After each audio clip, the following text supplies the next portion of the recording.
have Debbie Solaris with us again. Hi. We're going to talk about Atlantis and Lemuria, and we're going to look into the Akashic Records to look further into what happened during those times and the separation between ourselves and our higher selves. And I'm interested to look into this because this is also the time where the separation from our twin flames occurred, and now is the time where we are reunited with our twin flames. I hope I can gather some great information from the records. First of all, Billy, thank you for having me on today, and I'm really super excited to be here because when I do Akashic readings, Atlantis and Lemuria comes up a lot. I think those of us who have volunteered to be on the Earth Ascension Project at this time, you know, we've all have either had incarnations in either Atlantis or Lemuria, and then there's some of us, I think like you, that's had incarnations in both. So it is, you know, an interesting topic, and one that I think, you know, needs to be, you know, approached and maybe talked about a little bit because there is such an importance. Egypt also comes up a lot. I think Egypt was kind of the converging point for starseeds to incarnate into after the fall of Atlantis and Lemuria. But, you know, that's a topic that we'll save for another time. The importance of Lemuria and Atlantis, okay? And I want to kind of dial back to the beginning of everything that's happened here in our galaxy. In the very beginning, Source split itself off into Mother God consciousness and Father God consciousness. And it seems like this has been the pattern throughout multiple civilizations throughout our galaxy. And I'm talking about star civilizations, not those on Earth. So this has been the focus of is this, you know, kind of separation of genders, okay? And the reason why I'm bringing this up is because this has been the model also, or the template that's been used for planet Earth. So the extraterrestrials who were visiting planet Earth, you know, during the beginning of Earth's history, thought it would be a really great idea to have two separate civilizations that represented the concepts of the divine feminine and divine masculine.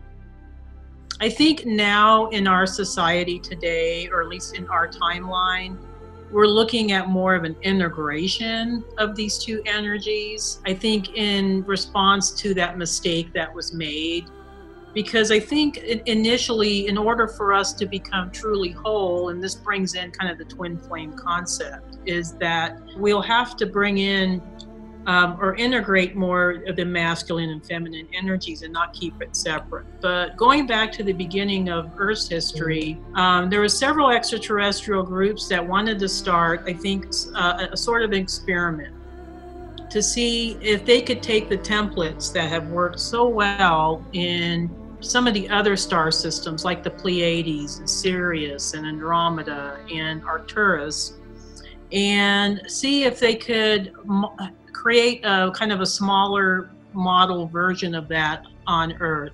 Earth is known as the living library. So Earth was kind of meant to be like more or less an experimentation ground for these spiritual concepts to come into being. So Atlantis obviously represented Father God energy. Okay, so it's more of a Father God consciousness.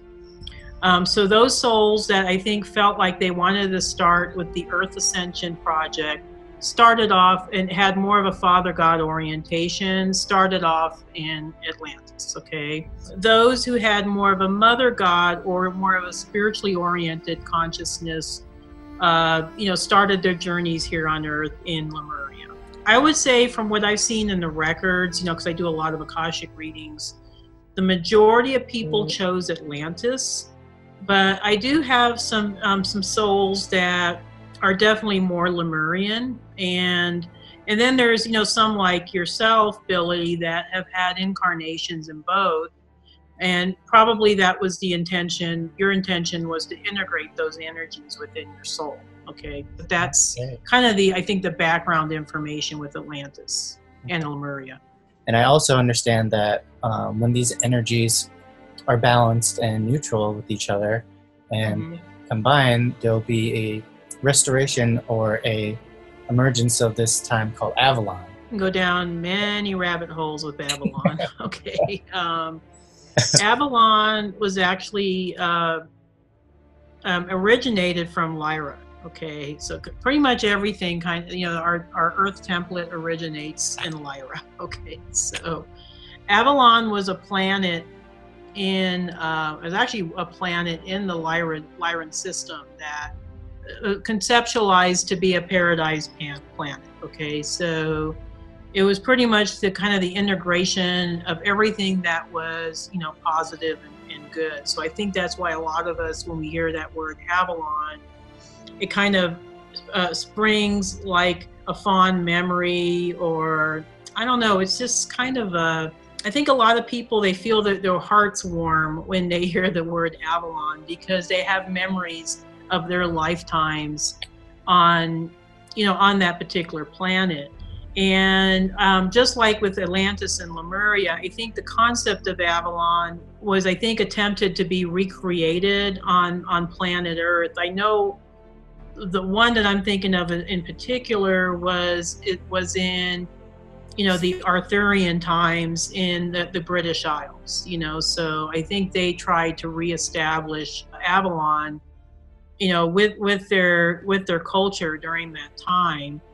And this was, I think, predominantly due to the influence from Merlin, who I think was actually either a starseed or somebody that was probably an actual extraterrestrial visitor that was trying to spark this experiment on planet Earth in the British Isles during the times of King Arthur. It did go very well. It's like everything else here on Earth. Things seem to go well for a while, and then corruption sets in, and then there's destruction from within. Okay, we've seen this over and over again on various civilizations here on Earth. I mean, the Roman Empire is a perfect example of that. Atlantis is a perfect example of that. I think even Lemuria went through a similar process. In order for us as, I think multidimensional souls to be able to, I think, create, let's say, fifth dimensional reality here on Earth, we would have to be able to integrate those dark aspects of ourselves. And by integrate, it doesn't necessarily meaning that you're embracing the dark, but just that you're understanding it, that you're understanding that you do have a shadow self, okay?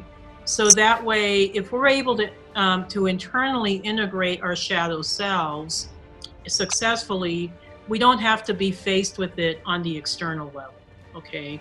And I think this was part of the downfall of Atlantis and Lemuria, was that they were trying to create these perfect societies, but then there was infiltration from within, because these individuals were not able, I think, to successfully integrate more of the yin aspects of their society.